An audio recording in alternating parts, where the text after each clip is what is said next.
इस वीडियो के बाद आप जिस इंटरव्यू में जाएंगे उसमें सिलेक्ट हो जाएंगे। जी हाँ, जो मैं बोल रहा हूं कि इस वीडियो के बाद आप जिस इंटरव्यू के अंदर जाएंगे आप सिलेक्ट हो जाएंगे। कैसे हो जाएंगे? आपको भी लग रहा होगा कैसे। इतना बड़ा प्रॉमिस मैं कर पा रहा हूं क्योंकि मुझे पता है मैं आपको क्या सिखाने वाला हूं। How to win interviews. Interview में जाएं और आप सिलेक्ट हो जाएं। This is what I want, this is what you want to learn. So जो मैं सिखाने वाला हूं उस पर बहुत ज्यादा आपको फोकस करना है और आपको उसे अप्लाई भी करना है। अगर आप ये करोगे तो आप सिलेक्ट हो जाओगे। Number one is focus on your body language and facial expressions. आप किसी इंटरव्यू के अंदर जाते हो, आपका बॉडी लैंग्वेज बहुत कुछ बयां करता है। अगर आप नर्वस हो आपकी बॉडी पे दिखेगा, अपने फेस को टच करोगे, प्रोबेबली आपकी बॉडी लैंग्वेज बिल्कुल इस तरीके से होगी। बट बॉडी लैंग्वेज किस तरीके से नहीं हम आगे सीखेंगे, बट आपको अपनी बॉडी लैंग्वेज पे फोकस करना है। You are open up, you are confident, you are looking confident and आप नर्वस नहीं दिख रहे हो, आपके फेस पे नर्वसनेस नहीं दिखनी चाहिए। So you focus on your body language, that's the first point. The second point is be prepared for the question, tell me something about yourself. Prepared रहो इस सवाल के लिए। अब आपको पता है कि अपने बारे में कैसे बताना है, ये सवाल आएगा कि अपने बारे में बताइए, इसके लिए प्रिपेयर करना है, इसका इतना अच्छा आंसर देना है, सटीक आंसर देना है कि सामने वाला इंप्रेस हो जाए। मैंने आपको सिखा दिया ऑलरेडी।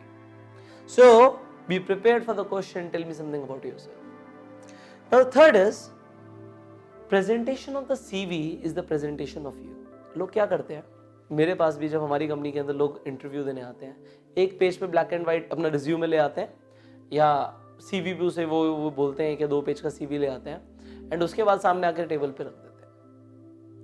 ज्यादातर लोग ऐसा करते हैं। एनीवेज हम उनमें से भी कुछ लोगों को सिलेक्ट कर लेते हैं, बट आई टेल यू बहुत अच्छा इंप्रेशन बन जाएगा। अच्छा, पहले तो मैं आपको बताऊं कि सीवी एंड रिज्यूमे में फर्क क्या होता है। सीवी एंड रिज्यूमे में फर्क इतना होता है कि जो रिज्यूमे होता है वो आपका 1 पेज होता है, आपके क्वालिफिकेशंस के बारे में उसमें लिखा होता है कि आपने क्या क्या किया, आपके वर्क एक्सपीरियंस के बारे में लिखा होता है। सीवी थोड़ा सा ज़्यादा डिटेल्ड होता है। अगर उसके अंदर और भी चीज़ें आप एक्सप्लेन कर देते हो, अपने बारे में और ज़्यादा बता देते हो, अगर आपकी ज़िंदगी की कुछ अचीवमेंट्स के बारे में उसमें एक्सप्लेन करके लिखा हुआ है, तो वो एक बड़े फॉर्म में एक सीवी बन जाता है। अब अपने सीवी को आप पेपर के ऊपर, 1 या 2 पेज के पेपर के ऊपर वो प्रिंट आउट लेके स्टेपल मार के नहीं दीजिए। वो 5 रुपए के फाइल और फोल्डर में भी नहीं देना। अगर आप एक 10-15 हजार 20 हजार की नौकरी के लिए भी जा रहे हैं तो 200 रुपए की अच्छी सी फाइल खरीद लीजिए। यहाँ पे आप एक अच्छा सा लेदर फोल्डर खरीदिए और उसके अंदर अपना सीवी रख के रिप्रेजेंट कीजिए, क्योंकि आपके सीवी का रिप्रेजेंटेशन आपका रिप्रेजेंटेशन है। अगर आप अपने सीवी को ही अच्छे से रिप्रेजेंट नहीं कर पा रहे हैं तो फिर आप समझ पा रहे हैं जो मैं कहना चाह रहा हूँ कि आप अगर वही पेज लेके जा रहे हैं आप बाकी सबकी तरह हैं, बट अगर आप एक लेदर फोल्डर के अंदर अपना या फिर एक अच्छे से फोल्डर के अंदर अपना सीवी आगे सामने वाले इंसान को, इंटरव्यूअर को देते हैं, क्योंकि बाकी सब नहीं दे रहे, तो वो आपके लिए बहुत अच्छा इंपैक्ट देगा। उसे कलर्ड बनाइए, उसे अच्छा बनाइए। तो वहां पे अपना सीवी को प्रेजेंट करना सीखिए कि किस तरीके से प्रेजेंट करना है। I will come to the next point first, then I will explain everything again. Be prepared with the previous work samples. होता क्या है, इंटरव्यू के दौरान आपसे पूछा जाता है कि आपका अगर कोई पिछला काम है तो दिखाइए। अगर आप एक फ्रेशर हैं तो हो सकता है आपके पास पिछला काम ना हो, कुछ प्रोजेक्ट्स आपने किए हो वो आप दिखा पाए, बट वर्क सैंपल्स हमेशा होने चाहिए कि आपका काम कैसा है सामने वाला देख पाए। खासकर अगर आप अपना काम दिखा सकते हो किसी तरीके से, हो सकता है इंटरनेट पे दिखा सकते हो, तो आपको जरूर दिखाना चाहिए। अगर आपका पुराना काम अच्छा है तो आपको उस पर मतलब फेथ होना चाहिए, कॉन्फिडेंस होना चाहिए कि आप सामने वाले को रिप्रेजेंट करो कि दिस इज माय वर्क, ये मैंने अभी तक किया है, आप दिखाइए जो भी आपने किया है। तो सामने वाले को एक एश्योरिटी हो जाती है कि अगर इसने ये किया है तो मेरे लिए भी इससे अच्छा करेगा। अब यहां पे वर्क सैंपल्स नहीं दिखाएंगे, आप सिर्फ बातें करेंगे तो उतना इंपैक्ट नहीं पड़ेगा। इंपैक्ट लाने के लिए वर्क सैंपल रेडी रखिए। आगे एग्जैक्ट वर्ड्स आप क्या यूज करने वाले हैं इंटरव्यू के दौरान वो हम सीखते हैं, क्योंकि कम्युनिकेशन स्किल्स में हम सीख रहे हैं। Number 1, when you enter the room you ask may I come in sir ma'am। you already know this but some people ignore this, कुछ लोग भूल भी जाते हैं। तो आपको ध्यान रखना है जब आप एक रूम के अंदर एंटर करें, you can knock a bit just like this, not more than that, बहुत ज्यादा नहीं, and then you can say मैं थोड़ा सा डोर ओपन करते हुए may I come in sir or ma'am। now when you enter the room before you sit you ask may I sit please। बहुत basic चीजें हैं बट मैं आपको बता रहा हूं क्योंकि आपके एक तरीके से दिमाग में आ जाएंगी। थर्ड, जब अपना सीवी रिप्रेजेंट करें तो आप अपना फोल्डर आगे करिए टेबल पे आगे करिए एंड बोलिए हियर इज माय सीवी।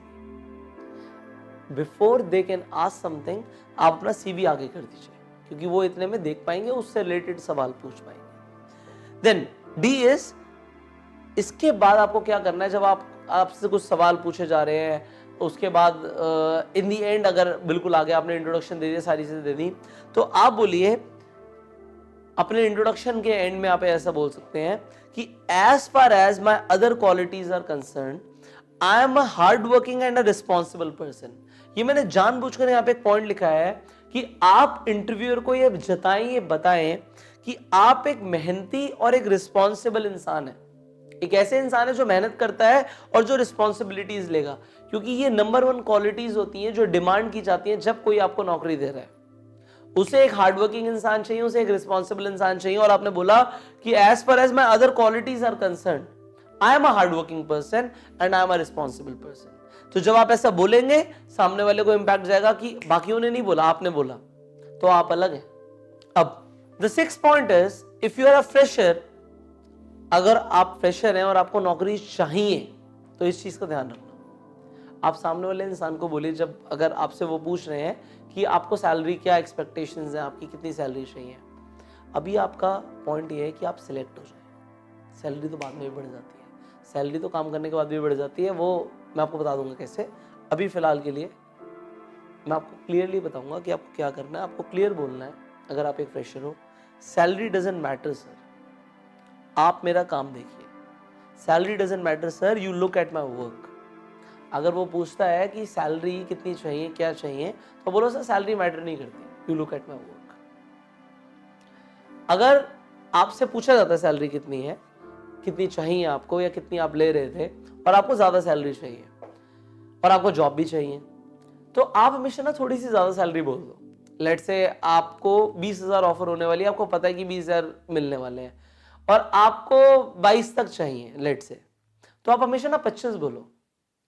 आप बोलो मेरी एक्सपेक्टेशन जो है सर वो 25,000 रुपीज है, but sir salary doesn't matter, मैं एक्चुअल में काम करना चाहता हूं, मेरा काम देखिए। व्हेन यू से लाइक दिस, वहां पे नेगोशिएशन भी होगा, तो आपको जितनी चाहिए मिल जाएगी, क्योंकि वहां पे आपने बोला सैलरी मिली नहीं इतनी मैटर नहीं करती, मुझे तो काम करना है सर, मैं काम करने आया हूं। यहाँ पे ये चीजें बहुत इंपॉर्टेंट रोल मैटर करती हैं। जब आप ऐसा बोलते हो कि salary doesn't matter to me much, and अगर आप एक फ्रेशर हो, आप क्लियरली बोलते हो sir salary doesn't matter, salary आप कुछ भी दीजिए, मुझे तो काम करना है, you look at my work. So आपको कंपनी के अंदर फिट होना है। अगर आप कंपनी में फिट हो गए, आपकी ऑब्वियसली रेज होती रहेगी। आप अपना काम बढ़ाओ, अपना काम दिखाओ, रेज मिल जाएगी। अल्टीमेट क्लोज, जॉब चाहिए ही चाहिए, अगर आपको चाहिए, और अगर आप ये कर सकते हो तो आपको जॉब मिल जाएगी। अल्टीमेट क्लोज है, ये बोला जॉब मिल जाएगी, तो क्या बोलना है in the end? I would like to say that, मैं ये कहना चाहता हूं कि मुझे कुछ भी सैलरी नहीं चाहिए, मैं सैलरी चाहिए ही नहीं sir, I don't want the salary. What I want कि मैं पहले आपके लिए 1 महीना काम करूं, आप मेरा काम देखिए, उसके बाद जो आपको लगता है जो मैं डिजर्व करता हूं वो मुझे दे दीजिए।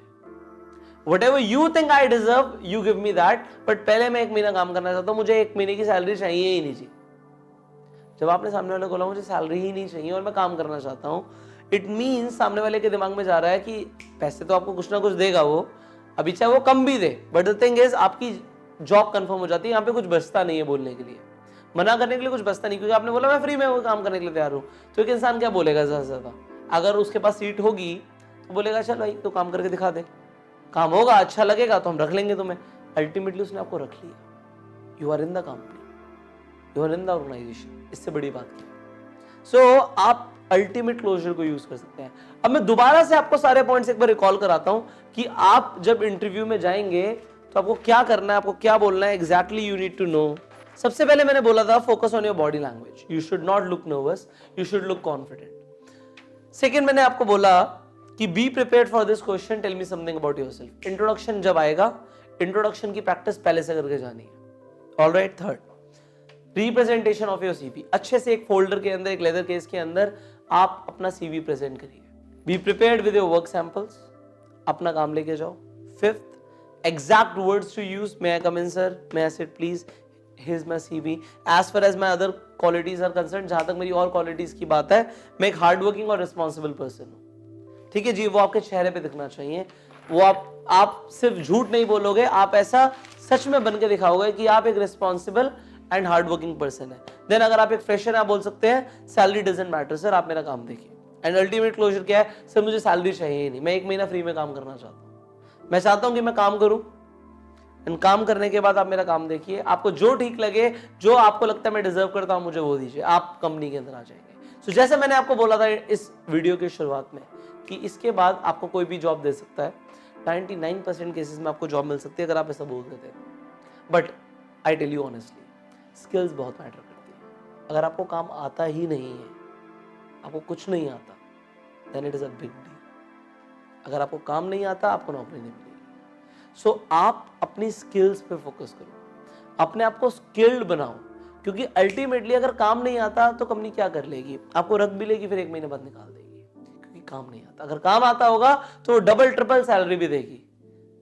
कोई भी इंसान अपनी कंपनी में ऐसा इंसान नहीं चाहता जिसे काम नहीं आता, सिखाना पड़ता है, टाइम वेस्ट होता है।